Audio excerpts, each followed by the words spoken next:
What Museveni fear the most is on his door. And Bobi Wine, he is the one at the door. Museveni, I'm coming for you. Come.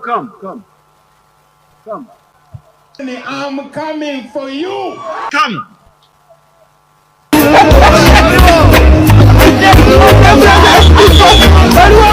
Leave him, you idiot. You soldiers, get out. You're getting me right. Museveni's worst fear is no longer coming. It is there. And the fear is Bobi Wine. This is Bobi Wine calling you. Mr. President. Yes, sir. How are you, sir? Not bad at all. Yeah, briefly, Tony, I'm trying to call at least 50 people today to ask for their vote. And I wanted to personally call you and ask you to kindly vote for me. I should actually. I don't know why you've been calling me because this is obvious. Really? This is obvious. I've told which I'm actually. I don't know. You don't even have to call. Oh man, I'm so humbled to hear that. I just don't know what to say. You just don't have to call anyone. Just know it's a tick for you. Thank you. I mean, there's nothing like Katina. No. She didn't do anything. Thank you, Tony, man. Thank you, bro. Appreciate. He is on the door knocking. Hey, Museveni, open the door. And Museveni is like, this is my house, why are you coming? And, there's a lot of things that is going on. This is the last time I'm vying for president in Uganda. I will never vie again after 2026. So I urge all Ugandans to come out in large numbers and vote for me for the very last time. I have few projects that I want to finish. So today I'm not reacting emotionally. What I'm trying to do, we are studying power. On this video, we are studying power because power leaves signs before it leaves office. You get me? Power leaves signs before it leaves office. And right now, Uganda is showing every sign of a political turning point. Yeah, Uganda is showing every sign of a political turning point. You know what I mean? And President Yoweri Kaguta Museveni has ruled Uganda for decades, like around 40 years. And when he took power, Museveni or Bobi Wine was just a kid, a CBC kid. And Museveni was in power. He has ruled longer than most citizens have lived. Like, he's 81 years, if I'm not wrong. 81 years.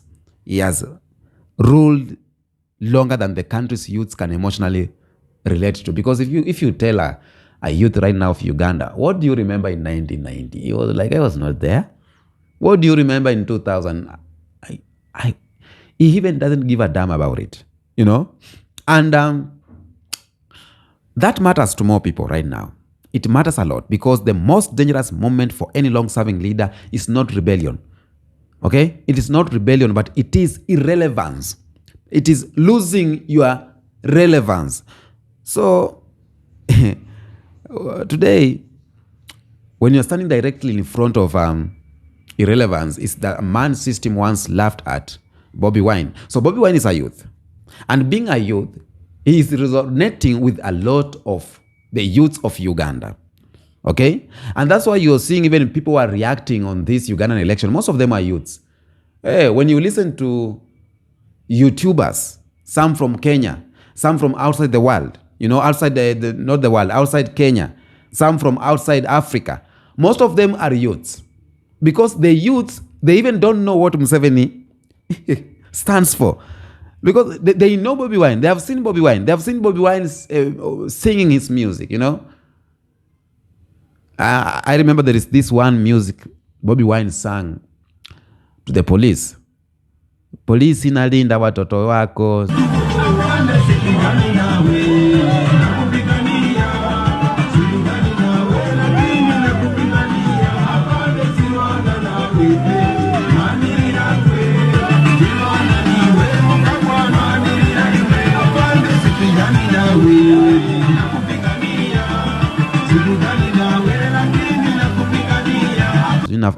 I'm just fighting for your kids, and I know most of you know that music. So a lot of youth resonate with Bobi Wine. Even the people in the military, even the young generation in the military, the police force of Uganda, they resonate more with Bobi Wine than Museveni. And that's what is happening here. Okay? I'll say this. Governments does not fall when the people are angry. Because people are always angry. You wake up, you are just angry. I have a friend, he wake up, his name is Baraza. He woke up every day just angry. And you are asking yourself, why are you angry this morning? It's because people are always angry. Angry for what? They are yearning for change. They are looking for money. They are looking for, wives are giving them problems. So they are waking up just angry. You know what I mean? So government does not fall because people are angry. Government fall when fear stops working. You know what I mean? When fear stops working. And fear is the currency of authoritarian longevity. And once it devalues, power collapses slowly. And then suddenly, it goes. And Museveni understands this. And that is why he survived coups. That's why he survived sanctions. Museveni is not just a joke. I was telling my friends, Museveni is not just a joke. Museveni has survived a lot of coups. You remember Nkoni, this one of the Ugandan was an opposition. He fought Museveni for years. Museveni has survived coups. Museveni has survived sanctions from outside. So this guy is not just a joke. Let me tell you, he has survived international pressure for 40 years. He has survived international pressure. He has survived regional instability. We don't lie to each other. And let me tell you for fact, if it was another leader on Museveni's shoes, he could have gone for a long time ago. Because there's a time people died in Uganda. They were fighting because of that power. But Museveni held that power and he survived it. So, Museveni does not fear all of that. What Museveni fears, or what Museveni is facing right now, is not external. It is internal psychological erosion. You know what I mean? Ugandans are no longer asking, is change possible? Ugandans, they are asking, how much longer can this continue? And that question is lethal to power. Very lethal. Okay? Many people believe that Museveni's strength comes from the military. That is incorrect. That's incorrect. Black history, I want you to listen to this. Museveni power does not come from the military. The military is just a symptom, not the source. Authority comes from belief that a leader represents the future. And when people believe that future belongs to someone else, then the guns eventually they hesitate. And history has proved this every time. Museveni rules because people believed in him.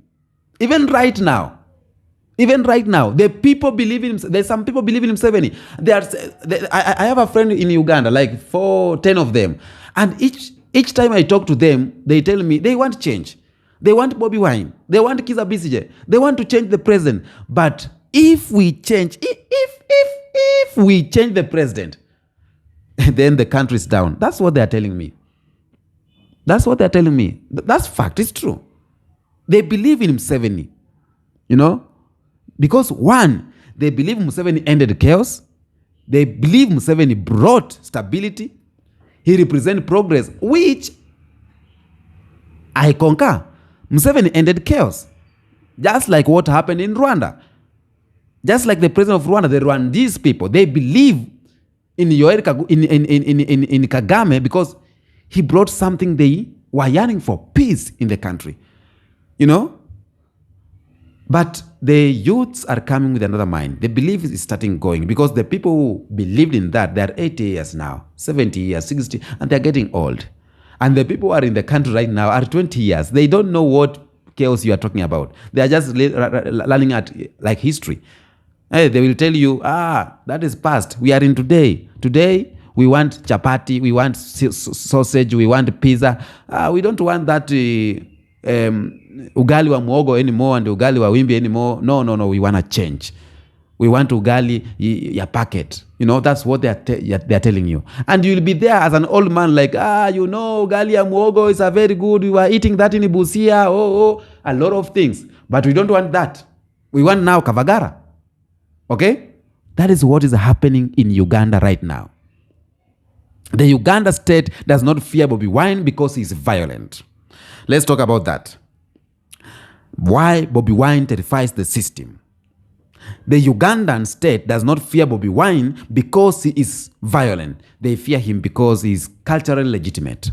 Okay? It does not need state approval. It does not need Western validation. It does not need elite endorsement. He is recognized by the people themselves. The people wants him. And that is the one form of legitimacy no system can manufacture.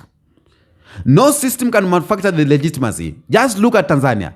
Look at Samia Suluhu. People were like, God damn it, you have to leave the power. But the legitimacy went to a leader. And because a system cannot have that legitimacy, they hold captivity of that leader. And now there was no opposition.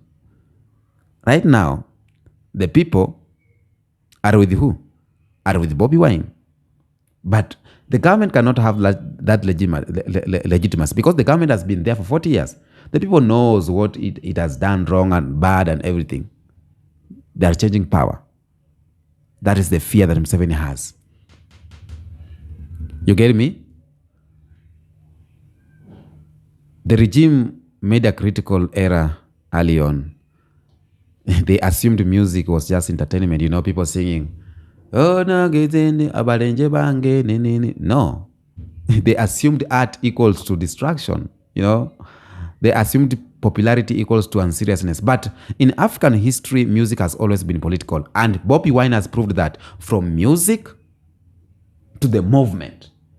Bobi Wine is a movement because of the music he was singing. If you listen to Bobi Wine music, he was singing about change, blah, blah, blah, everything, you know.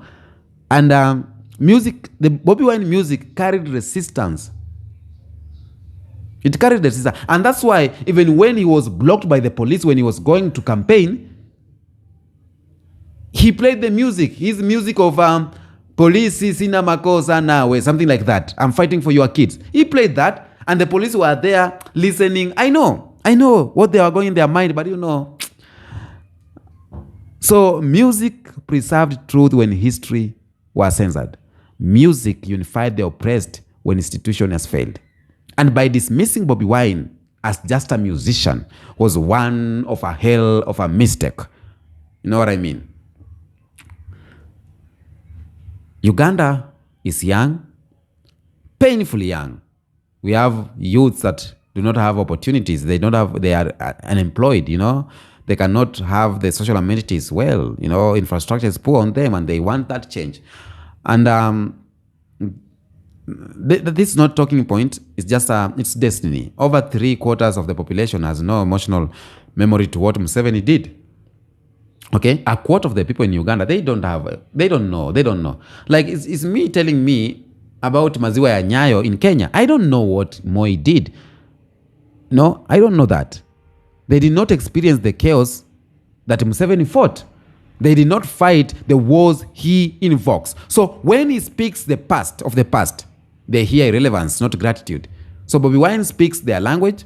Right now, he speaks the language of today. He speaks the language of internet. He speaks the language of present frustration, and that is why he resonates with the people. Repression is not strength. Oppressing people is not strength, it is admission. And every arrest admits fear. When you arrest the journalist, shows how fearful you are. When you arrest, when you beating people, it shows how you are. You have fear. So if Bobi Wine were truly insignificant, he would have been ignored. Someone who does not have threat to you, you just ignore him. He talks, you leave him campaign, you don't fear. But why are they doing this to Bobi Wine? It's because there is a lot of fear on air. Okay? And this is symbolic. It's bigger than Bobi Wine as an individual. If he disappeared tomorrow, the movement will continue, because the movement we have is not because of Bobi Wine. The people who are moving with the Kizza Besigye, most of them right now are with the Bobi Wine, because the movement has represent Bobi Wine right now represent the end of permanent rule, represent the rejection of liberation entitlement, the demand for accountability, the voice for silent generation. So these symbols outlive leaders, and this is why Museveni cannot defeat psychologically. Cannot defeat this psychologically. You know what I mean? Now, allow me to say this. Even if Museveni remains in power temporarily, the era is over. The era is over. Even if Museveni wins, the era is over. Power without belief is temporary. We don't believe in you. That is temporary rule. Authority without legitimacy is borrowed time. And history does not negotiate with permanent. Okay? History does not negotiate with permanency. Now, the door is no longer shaking. The door is open. And Bobi Wine is on the door of Yoweri Kaguta Museveni.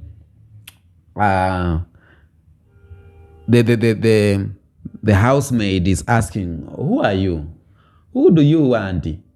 And Bobi Wine's like, I've come here to take what belongs to me. And even the housemaid is like, okay, that's good. Even me, I want change. The soldiers want change. The people want change. The teachers, the doctors want change. But do you think this change is greater on you? Do you think? Because the people of Uganda, you are the one who knows what is better for you. You have been there. You have been there. You have seen the leader of Museveni, and you know what Bobi Wine can do. So you just vote wisely. Don't choose Bobi Wine because he's youth and you want to remove Museveni. And don't choose Museveni because he fought for you for a number of years. Choose wisely. Peace out.